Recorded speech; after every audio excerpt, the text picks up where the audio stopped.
Cinema ലോകത്തിലെ ഏറ്റവും പുതിയ അപ്ഡേഷൻസിലേക്ക് ഏവർക്കും ഹാർദവമായ സ്വാഗതം. സൂര്യ ശിവ കോംബോയിലുള്ള മെഗാ ബഡ്ജറ്റ് സിനിമയാണ് കങ്കുവ എന്ന് പറയുന്നത്. ആദ്യമൊക്കെ ഒരു ലോ ഹൈപ്പിൽ വന്ന സിനിമ ഇപ്പോൾ ഓൾറെഡി ആ ഒരു ഫൈനൽ ട്രെയിലറും കൂടി വന്നതോടെ ഗംഭീര ഹൈപ്പിലാണ് ഈ ഒരു സിനിമ നിൽക്കുന്നത്. അപ്പോൾ സിനിമയുടെ ബുക്കിംഗ്സ് എല്ലാം ഓപ്പൺ ആയിട്ടുണ്ട്. കേരളത്തിലും തമിഴ്നാടുമായിട്ട് പ്രീ സ്കെയിൽ ഏകദേശം 10 കോടിയോളമാണ് കളക്ട് ചെയ്യുന്നത്. പ്രീ സ്കെയിൽ മാത്രമായിട്ട് 10 കോടി അതെന്ന് പറഞ്ഞാൽ ലോകമെമ്പാടുമുള്ളതാണ് ഞാൻ പറയുന്നത്. കേരളത്തിലും തമിഴ്നാടും കൂടെ ഓൾറെഡി 1 കോടിക്ക് മുകളിൽ പ്രീ സ്കെയിൽ പോയിട്ടുണ്ട്. അതായത് കേരളത്തിൽ 1 കോടിക്ക് മുകളിൽ പോയിട്ടുണ്ട്, തമിഴ്നാട് 1 കോടിക്ക് മുകളിൽ പോയിട്ടുണ്ട്. അങ്ങനെ വമ്പൻ ഹൈപ്പോടെയാണ് കങ്കുവ നവംബർ 14-ാം തീയതി ലോകമെമ്പാടുമുള്ള തിയേറ്ററുകളിൽ റിലീസ് ചെയ്യാൻ പോകുന്നത്.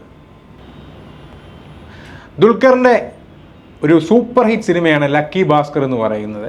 അതായത് ഒരു തെലുങ്ക് സിനിമയാണ് എങ്കിൽ കൂടിയും അതിൻ്റെ തമിഴ് ഡബ് ഉണ്ടായിരുന്നു, മലയാളം വേർഷൻ ഉണ്ടായിരുന്നു. ഈ 3 ഭാഷകളിലും സിനിമ സക്സസ് ആയിട്ട് മുന്നോട്ട് പോയിക്കൊണ്ടിരിക്കുകയാണ്. അത് പ്രത്യേകിച്ച് എടുത്ത് പറയേണ്ടത് നമ്മുടെ തമിഴ്നാട്ടിലാണ്. തമിഴ്നാട്ടിൽ മറ്റൊരു ഭാഷയിലുള്ള സിനിമ ഹിറ്റാവുക എന്ന് പറഞ്ഞാൽ അല്പം ടാസ്ക് ആയിട്ടുള്ളൊരു കാര്യമാണ്. പക്ഷേ ദുൽഖറിൻ്റെ ലക്കി ഭാസ്കർ എന്ന് പറഞ്ഞ സിനിമ തമിഴ് ബോക്സ് ഓഫീസിൽ 10 കോടിക്ക് മുകളിലാണ് കളക്ഷൻ നേടിയിരിക്കുന്നത്. അതായത് അത്രയധികം ജനപ്രീതിയുണ്ട് ദുൽഖറിനും ആ ഒരു സിനിമയ്ക്കും എന്നുള്ളത് വ്യക്തമാക്കിക്കൊണ്ട് ലക്കി ഭാസ്കർ മുന്നോട്ട് പോവുകയാണ്. മലയാള സിനിമയിൽ ത്രില്ലറുകളുടെ കാലമാണല്ലോ എടുത്തു പറയേണ്ടത്. അതായത് എടുത്ത എല്ലാ ത്രില്ലറുകളും ഹിറ്റായിക്കൊണ്ടിരിക്കുകയാണ്. അങ്ങനെയുള്ള ഒരു ത്രില്ലറാണ് ഇനി വരാൻ പോകുന്ന ആനന്ദ് ശ്രീബാല എന്ന് പറയുന്നത്.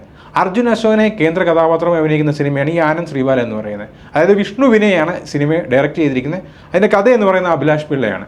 അപ്പോൾ അർജുൻ അശോകൻ്റെ ആനന്ദ് ശ്രീബാല എന്ന് പറഞ്ഞ സിനിമ നവംബർ 15-ാം തീയതി എല്ലാ തിയേറ്ററുകളിലും റിലീസ് ചെയ്യുന്നുണ്ട്. കാത്തിരിക്കുന്നു മറ്റൊരു ത്രില്ലർ ഹിറ്റിനായി. മിഷൻ ഇമ്പോസിബിൾ ദ റെക്കോർഡിങ്ങിൻ്റെ ഫൈനൽ ട്രെയിലർ കഴിഞ്ഞ ദിവസം റിലീസായിട്ടുണ്ടായിരുന്നു. സിനിമ ഈ വരുന്ന മെയ് 23-ാം തീയതി 2025 ലോകമെമ്പാടുള്ള തിയേറ്ററിൽ റിലീസ് ചെയ്യുന്നുണ്ട്. ഗംഭീര ഒരു ആക്ഷൻ സിനിമ പ്രതീക്ഷിക്കാം. ശിവകാർത്തികേയൻ്റെ മെഗാ ബഡ്ജറ്റ് സിനിമയായിരുന്നു അമരൻ എന്ന് പറയുന്നത്. സിനിമയ്ക്ക് എല്ലായിടത്തു നിന്നും ഗംഭീര റെസ്പോൺസാണ് കിട്ടിയിരിക്കുന്നത്. 12 ദിവസം ബോക്സ് ഓഫീസ് പിന്നിടുമ്പോൾ സിനിമ ഏകദേശം 260 കോടി കളക്ട് ചെയ്തിട്ടുണ്ട്. അതായത് 300 കോടിയിലേക്ക് ശിവകാർത്തികേയൻ്റെ അമരൻ മുൻപോട്ട് ഒതുക്കുകയാണ്. മലയാളത്തിലെ വേറിട്ടൊരു സിനിമയായിരുന്നു കിഷ്കിന്ധകാണ്ഡം എന്ന് പറയുന്നത്. ഇപ്പോൾ ഈ ആസിഫ് അലിയുടെ കരിയറിലെ ഗെയിം ചേഞ്ചർ സിനിമ എന്ന് തന്നെ പറയാം. ഈ ഒരു സിനിമ ഈ വരുന്ന നവംബർ 19-ാം തീയതി ഡിസ്നി പ്ലസ് ഹോട്ട്സ്റ്റാറിലൂടെ സ്ട്രീം ചെയ്യുന്നതാണ്. ബോക്സ് ഓഫീസിൽ മെഗാ തരംഗമായിരുന്ന ഡെഡ്പൂൾ ആൻഡ് വോൾവറിൻ എന്ന് പറഞ്ഞ സിനിമ ഓൾറെഡി ഡിസ്നി പ്ലസ് ഹോട്ട്സ്റ്റാറിലൂടെ സ്ട്രീം ചെയ്യുന്നുണ്ട്. സ്ട്രീമിൻ്റെ 4K വേർഷനാണ് എല്ലായിടത്തും സ്ട്രീം ചെയ്തുകൊണ്ടിരിക്കുന്നത്.